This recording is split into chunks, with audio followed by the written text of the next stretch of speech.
Hi. Today, a quick validation demo in .NET Web API. Short and to the point. Here's the input model. I use DataAnnotations for validation. Name has required. Email has required an email address. Age has ranged from 18 to 120. Now the controller. This is the post endpoint for users register.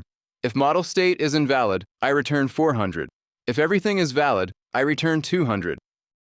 I run the API.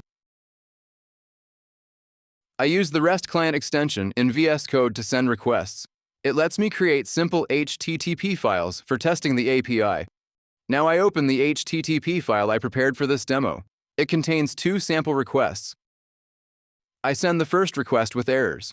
The response is 400. You can see the validation errors. I send the correct request. The response is 200. And that's it. If this was helpful, consider leaving a like. And if you want more short dev tips, feel free to subscribe. Thanks for watching.